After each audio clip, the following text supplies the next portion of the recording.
A revolution can begin with a single word.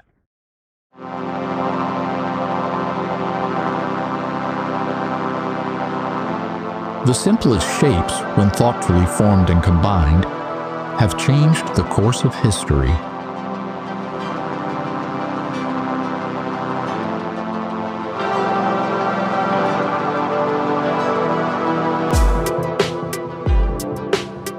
Whether you're purposefully consuming media or unconsciously being spoken to, you move through the world guided by shapes you barely notice.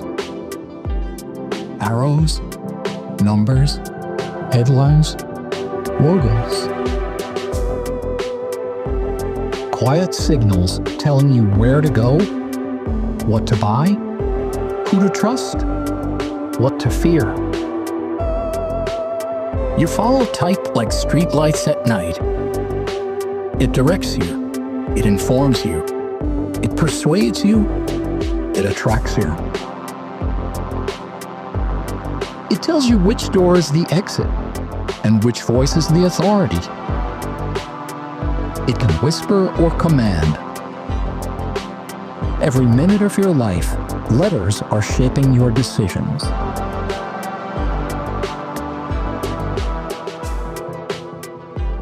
And yet, you almost never think about them. There are millions of typefaces in the world, each with its own story. But one has a story unlike any other. Futura. Born from one man's vision of the future, Futura's power and precision escaped Nazi Germany during World War II and traveled to the moon during the Apollo 11 mission.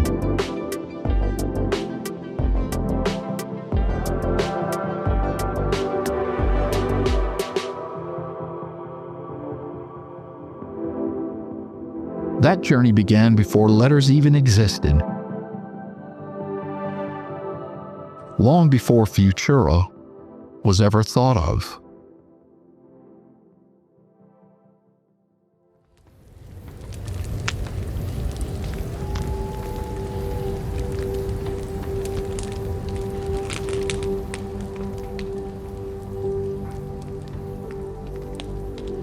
Before letters, there were symbols. And before symbols, there was the need to be understood. Humans wrote on cave walls to document their history and to tell meaningful stories. To say that we were here.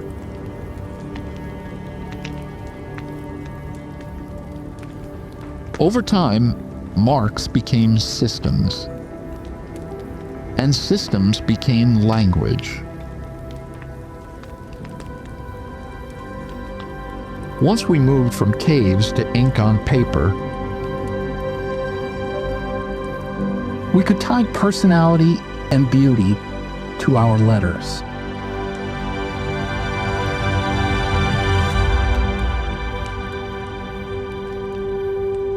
This is where typography begins.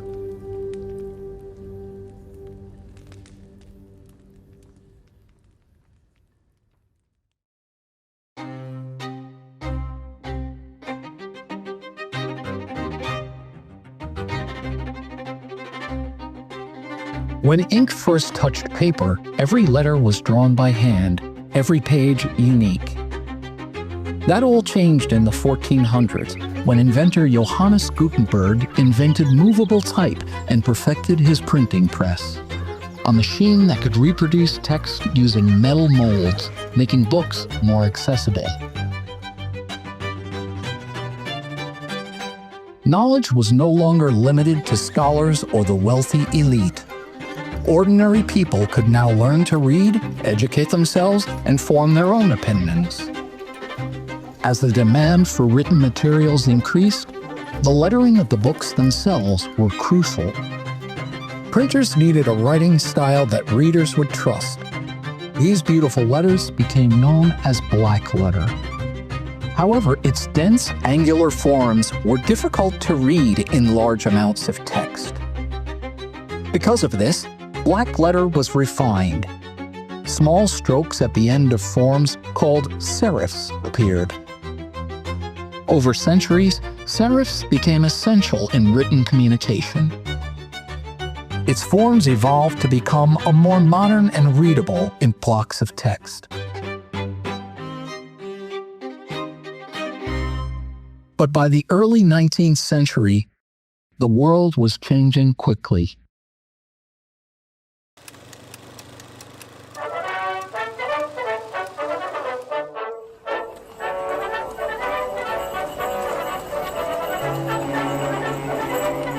The Industrial Revolution transformed daily life. Cities expanded. Factories roared. And letters moved into streets, stations, and storefronts. They needed to be legible and be read from a distance. Designers answered by going back to tradition. Serifs got thicker and boxier. Slab serifs were born and built to shout. But this wasn't the final step. In 1816, British punch cutters made a more radical decision. They removed the serifs entirely. This introduced something revolutionary, the sans serif. Bold and impossible to ignore, they spoke the language of the modern city. These letters had proven that they could sell, label, advertise, and direct. Efficiency, though, wasn't enough. As machines changed the world, designers asked a deeper question. If type could be built for the industrial age, could it be engineered for the future?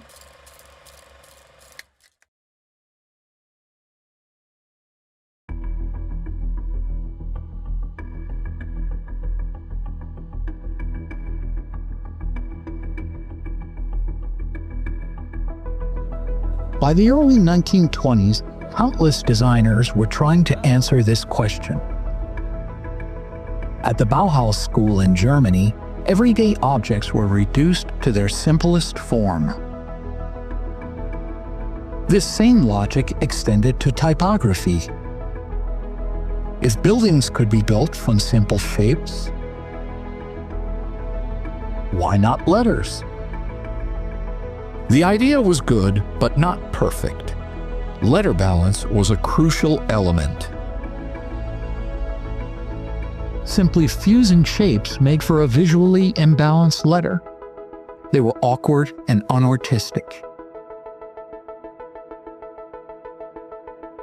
Designers faced a challenge to create something modern, but also full of character. One person succeeded above all others. Paul Renner. Born in 1878, Renner grew up in a world shaped by tradition. He was drawn to modern ideas, though only when they served a clear purpose. For him, design had to be practical first, as form followed function. He rejected the loud forms of the past and set out to create something more modern. Straddling the past and the future, he sought a type that respected tradition while pointing the way forward. The typeface of today and tomorrow.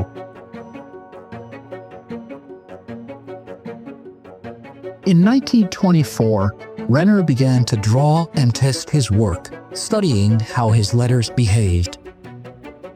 He printed pages, read them slowly, and watched where the eye moved and struggled. Each adjustment was microscopic. One fraction too far, and the letter collapsed. What appeared effortless on the page was the result of endless redrawing. Achieving simplicity, Renner discovered, was the hardest task of all. His circles were tapered for visual balance.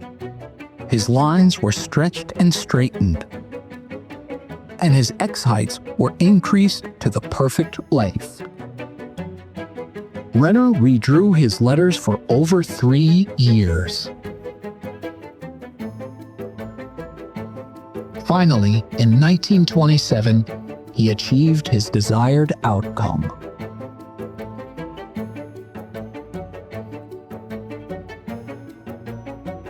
Futura, the typeface of today and tomorrow. It was a hit. Designers embraced it. It stood for something new, and readers trusted it. But the Nazis did not.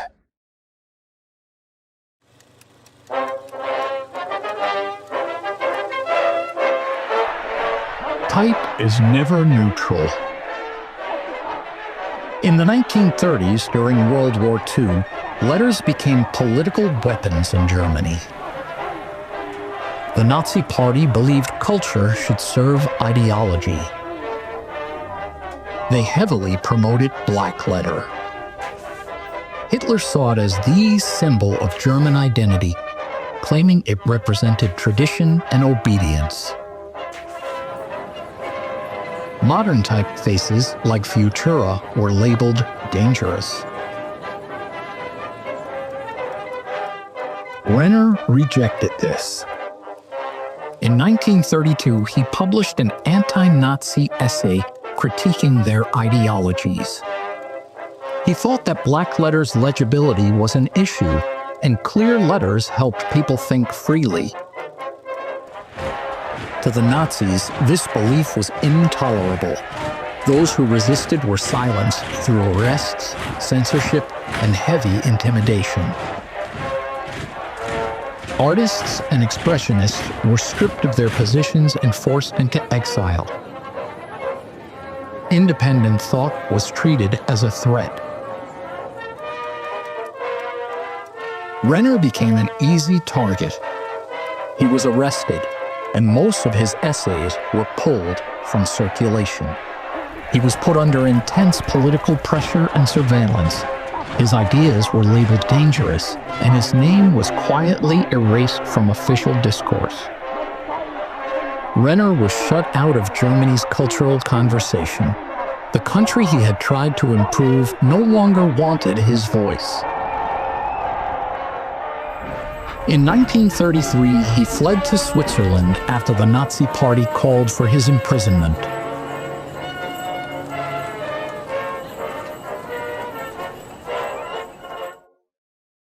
Then, irony.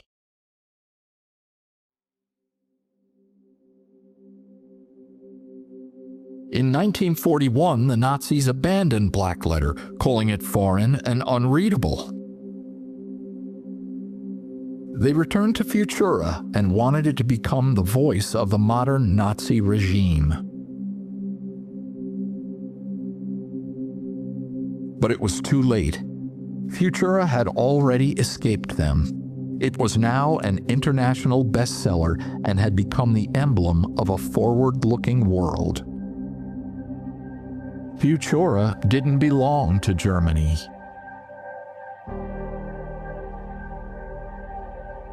It belonged to everyone. And its journey was only beginning. Eventually, Renner returned to Germany, the country he had once struggled to reform. In the years that followed, he watched Futura move beyond its origins, crossing borders and appearing in languages he couldn't read.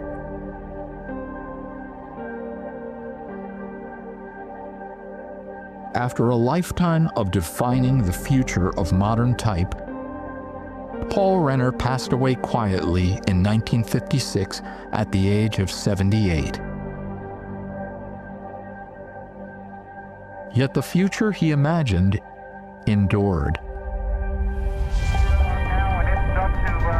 In July of 1969, NASA created a plaque to be left on the moon by the Apollo 11 mission.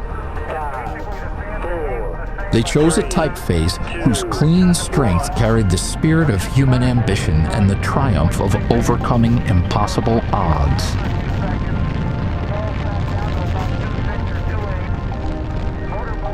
The typeface of today and tomorrow. Futura.